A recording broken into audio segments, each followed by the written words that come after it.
Hello and welcome to the Forward Unto Dawn podcast, the show all about the fiction of the Halo universe. I'm David and I'm joined by my co-host Danny. Hi there. And today we have with us a very special guest. William C. Dietz is known to Halo fans as the author of the Combat Evolved novelization, Halo the Flood, but he's also a prolific author of more than 40 other books. I did not spend time counting how many there were, from the Star Wars and StarCraft universes to his own original books, such as the Legion of the Damned series. So, welcome. Thank you. It's a pleasure to be here. Yeah, so I guess we'll start from the beginning. What got you into writing? Well, reading. You know, when I was a kid, before you guys were born, probably. Most likely. I was an avid reader. My mother was a reader, so I became a reader. And we lived in a strange little pocket in Seattle where there was no direct TV reception and there was no cable service available to us at that time. So, and by the way, there were no video games, needless to say. So, as a result, I read a lot of books, and I probably read 3 or 4 books a week. And my schoolwork suffered as a result. But I just fell in love with books and with the idea of being a writer. My mother tried to write. She wrote short stories. She never managed to get one published, but seeing her do it, seeing her sit down at night after a long day at work and, at a typewriter, by the way, not a word processor, and try to write a short story, it sort of informed me. It told me that regular people write stories, that isn't some mysterious individual off somewhere that you can't imagine having contact with. And I guess that's where it started. Cool. And so, how did you get into specifically writing for other people, for writing licensed tie-ins and that sort of book? Well, I had this notion when I went to college that I wanted to eventually write a book. However, time passed. All kinds of things happened in my life. I got married, had a string of jobs and everything. And I had told myself that I would write a book by the time I was 40. And my 39th birthday rolled around and I hadn't even started a book. So I said, you got to do this. You promised yourself you would do it. So I sat down and I wrote a space opera, a book about an intergalactic bounty hunter named Sam McCabe. And amazingly enough, I sent it in and it sold the first place I sent it, the first time I sent it. And once, you're published, it's easier to publish the second book and the third and so on. But I had a corporate job at this time and a family to feed, and you're not gonna do too well as a mid-list writer trying to feed your family off science fiction. Not then, and probably not now. And so I continued to work for the corporation, and I continued to write a book a year. And as my fiction became, somewhat accepted, people liked my books, then offers started to come my way to do work for hire. And some authors don't accept work for hire. They feel that it's, just not for them, or they look down on it. I was never that guy. I delighted actually in writing books in some of the game related universes. Star Wars, being a great example, and Halo being another example. And I always enjoyed those because I enjoyed writing in those universes because I love playing those games, and I considered it to be a privilege to get in through the door and to participate and in some small way, help build the universe and the canon. I mean, so obviously when you're writing for someone else's universe, that creates a lot more restrictions with what you can and can't do. Is that something that you see as sort of enjoyable from a creative standpoint, having to work within these restrictions, or is it something that is the tough part of the job? Or Well, let's put it this way. When you write for, say, Star Wars, they give you a huge download, a huge Bible that you have to adhere to. And so that is restrictive in a sense. You find out that you can't have a character on a certain planet at a certain time because, whoops, they're already been some other place. They're in some other location on that particular day. And so that can be limiting. On the other hand, back then anyway, when I wrote for the Star Wars universe, specifically for Lucasfilms, since moved on to Disney, I believe. But at that time, the editor I worked with was, very generous in terms of giving me permission to do things, as long as it wasn't a conflict with something that was already going on, or it wasn't a conflict with the established norms and canon of the universe. Then, you could go for it, and I did. So I didn't feel, to answer your question more directly, I didn't feel like it was terribly, horribly restrictive, but it was just something that you had to be aware of.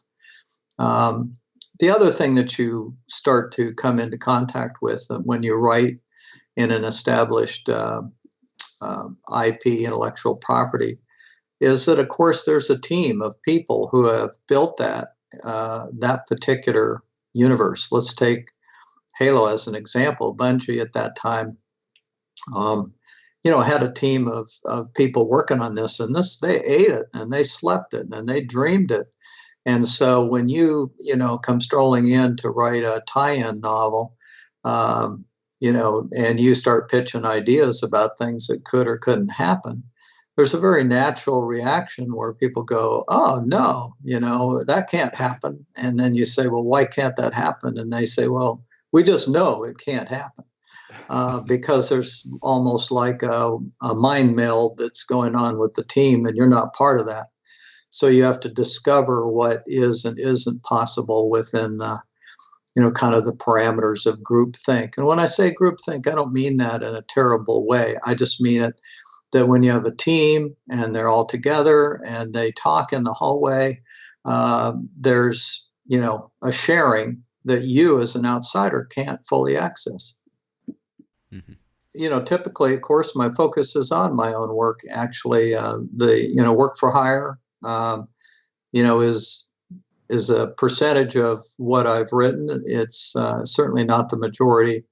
In all truth, I've written, I think, more than 60 books now, and I would have to sit down and count them, but there's a lot of them. I tend to write fairly quickly compared to some people, and that could be can be seen as a virtue, or it can be seen as something less than a virtue. It's just me. It's just how I am. So I write a lot of books, and along comes every now and then a piece of work for hire. But that market, by the way, has slowed down a lot in recent years. It was, 10 years ago, 15 years ago, that was a pretty substantial market with a good deal of opportunity if you were an accepted writer in that particular specialty. Not too many things going on, not like it used to be in that area. So right now, my work is, pretty much 90% my own fiction.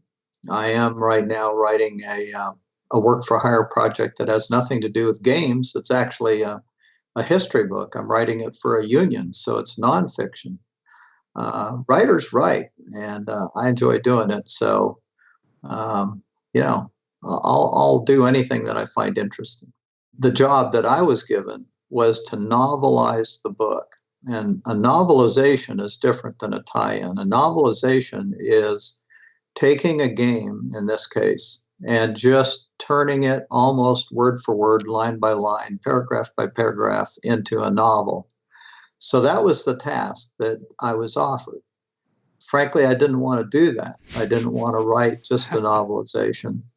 I wanted to be able to bring something to it.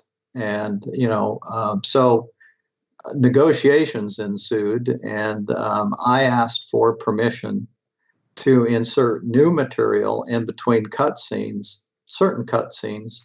And that, of course, required dropping some cutscenes to make room for the material I was adding. And so, Bungie agreed to let me do that. Obviously, they had approval of over what I would insert and where I would insert it. And, they were very stringent in terms of evaluating that material, as they should be. And so that was the nature of the agreement. So it was not a tie-in in the sense of a from-scratch novel like, say, Fall of Reach, where Mr. Nyland, just wrote the novel pretty much the way he wanted to write it, adhering to and staying consistent with the universe and the characters and all of that. In terms of, so obviously you have the restriction of this is the game. So what did you have going into it? You played the game, I believe, before. Yeah, the thing was, the game was not on my radar at all when I got the phone call asking if I would be interested in writing a novelization of it. And I've told this story before, but it's absolutely true. I had no idea what it was all about or if it was any good. So I went to the local GameStop, talked to the guy wearing the weird T-shirt with the ponytail and everything, and said, "Hey, tell me about this Halo thing. I mean, is this a popular game? Do people like this? I mean, is it any good?" And he goes, "Oh, dude, it is fabulous. That they just fly off the shelves. They're just, this is probably the most popular game that's out there right now." So based on that research, I called my agent and said, "This is sounding good." So you played the game. Did you also read Nyland's The Fall of Reach? I did. And I'll come back to that in a second. I just realized I failed to fully answer your question. Once I agreed to write the book and so on, you asked whether or not I played the game. Oh, yes, I played the game over and over and over, took elaborate, detailed notes on the game, and had to in order to novelize it. Remember, novelizing is taking the game and making it into a book. Although in my case, I had permission to insert new material. So I played the game many times. And, after that, I continued to buy and play Halo games for many, many years to come. Yes, reading, Mr. Nyland's book was pleasure, and it was part of the research that I needed to do because his book came before mine, and I really had to be aware of what was in it. I was actually interested because especially rereading The Flood recently, I was struck by some of the Chief's actions and stuff really reminded me of like when I played the game, like, oh, he did that thing that when I do in that level or whatever and stuff like that. And like he has the kind of responses that I sometimes have to Cortana when she's yelling at you to go places and hasn't told you about what's around the corner and stuff. So I was wondering if you built some of your own experiences playing the game into the character. That's a really good question, and the answer is absolutely. As you're implying, and I suspect your audience, already knows, obviously when you play a game like this, you can often defeat whatever enemy you're confronting with in different ways. It's not just one way to do it, and that's part of what makes it such a great game. And so, yeah, I tended to write the book using the strategy that I liked best, or that I had discovered, or I thought was cool, or maybe in some cases it was the only way I'd found to get the job done, right? And so it would have some of that flavor. Yeah. I wanted to ask a little bit about the sections which aren't in the game that you wrote originally for the book. How did you develop the original content not in the game? Yeah, to be honest with you, as I was playing the game, first I'd cut that deal, and I had then at that point, as I was writing, the obligation to create such material. But as I played the game, the material just bubbled up. I mean, it was not like, oh my God, what am I going to do? I mean, first of all, I saw the Marines as a unexploited opportunity. And having served, I could tell they were based on United States Marines, kind of, as a baseline concept. And I had served with the Marine Corps as a Navy medic. And so, I have a feeling for the Marine Corps and was very proud to spend time with the Marines.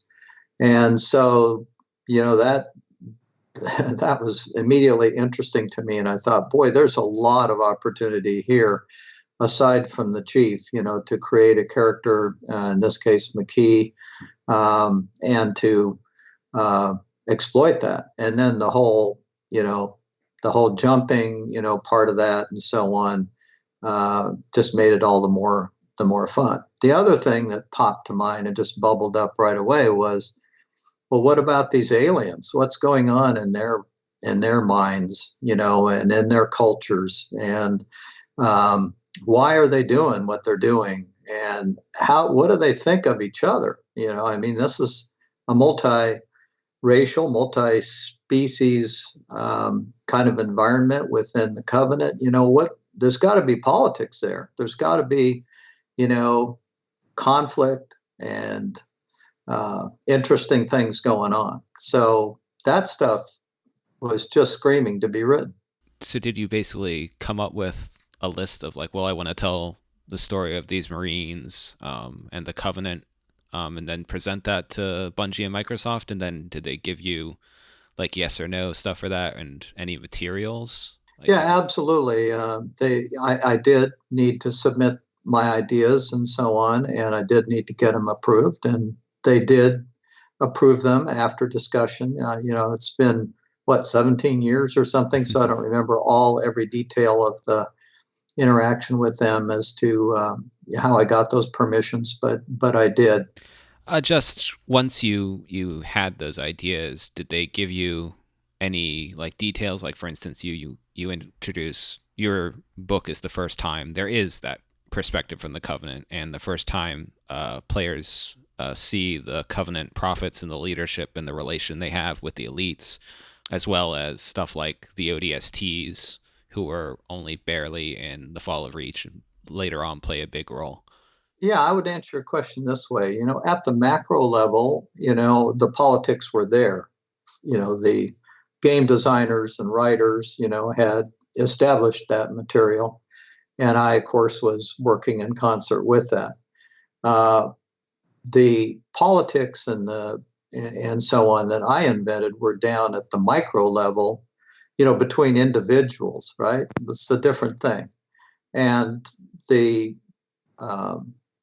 characteristics, the what drives a particular race, what makes them go, the way they think, all of that was at the micro level. So that was not downloaded to me. I would say that was more like uploaded to me. And I uploaded that to the universe, I would say, to some extent, played a minor role maybe in establishing some of that. Some people say that I did, and I think some of that might be true, but not in a huge way. I mean, certainly the universe was not mine, as you know.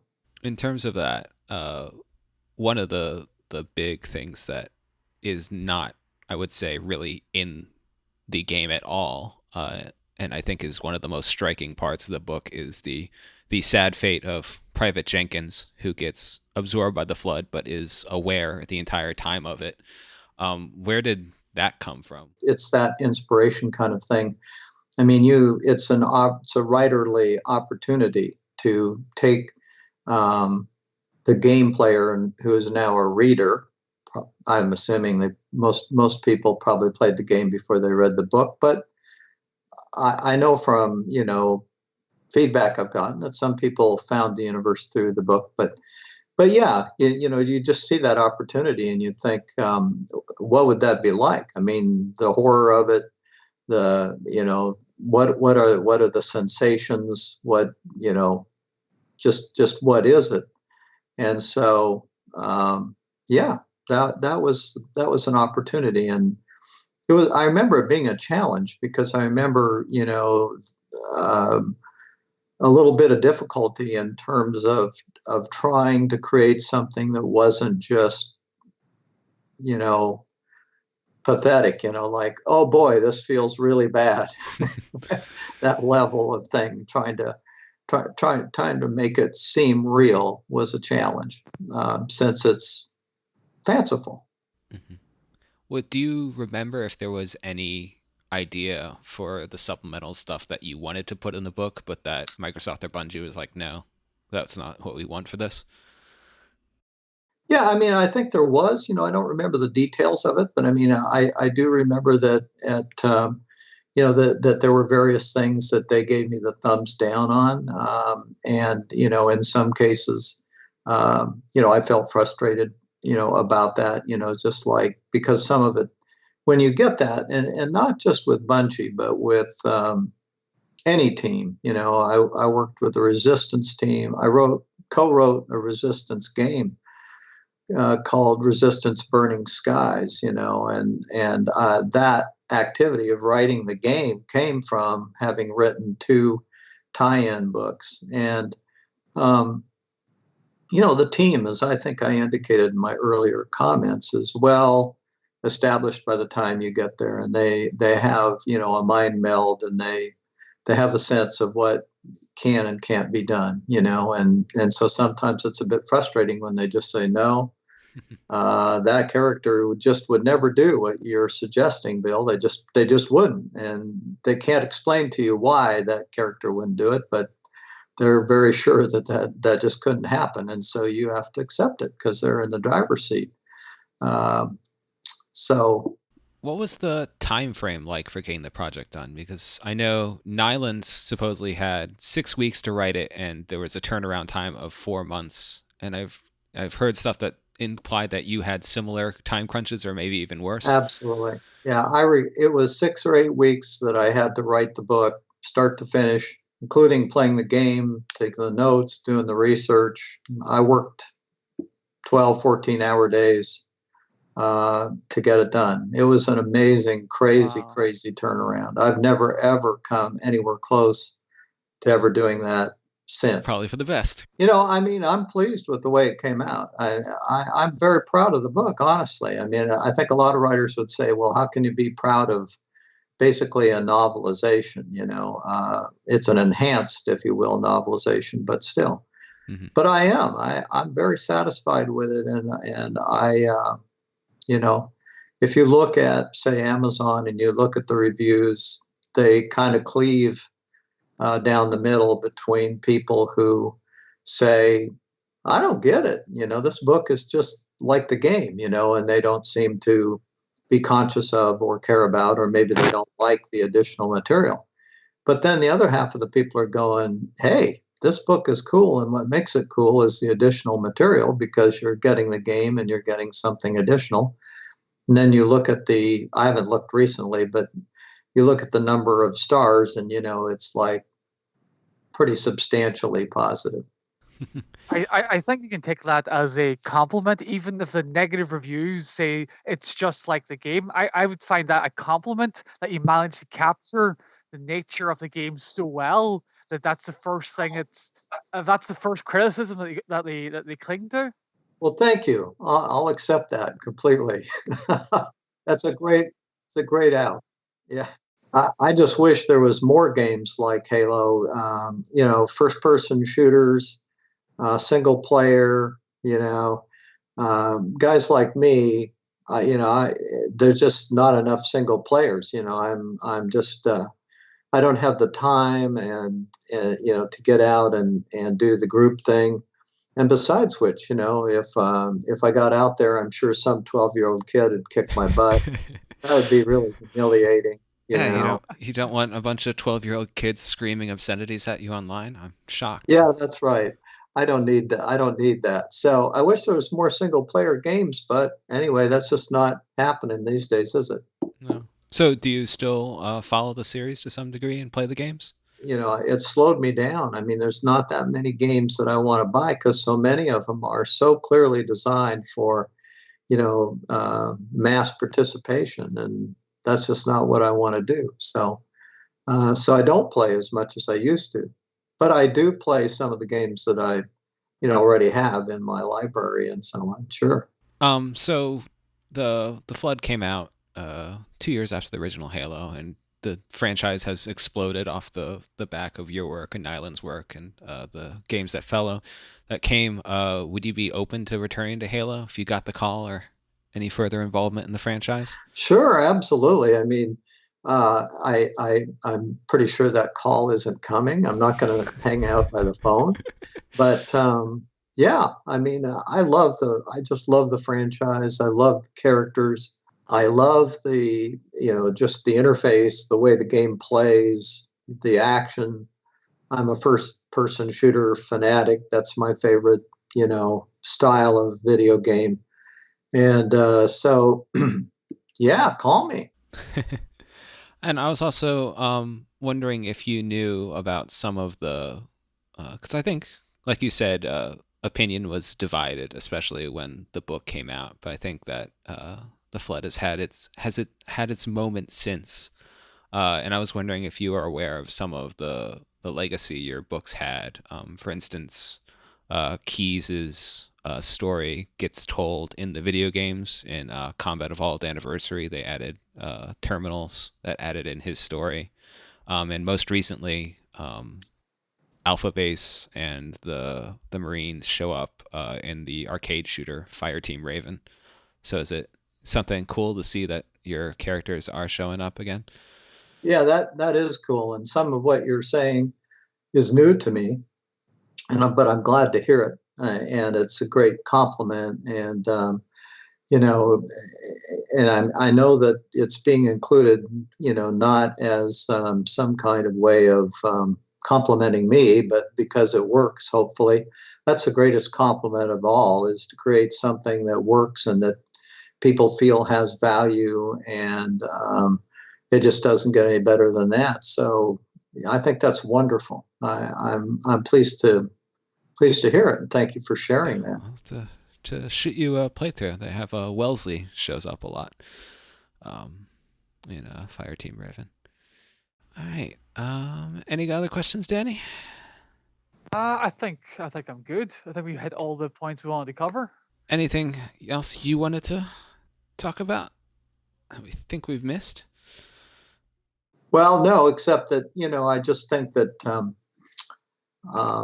I'm glad you guys are doing what you're doing. I think it's such a wonderful property, and it deserves to live on. And I'm glad that it is, and that people are celebrating it, and that it's recognized for what it is.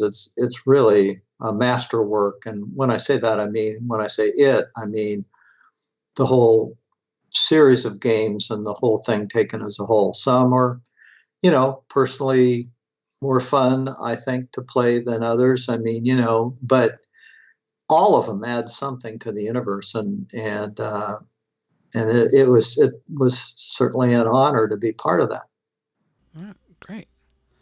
All right, well, thanks so much for coming on and giving us this. My pleasure, guys. Keep up the good work.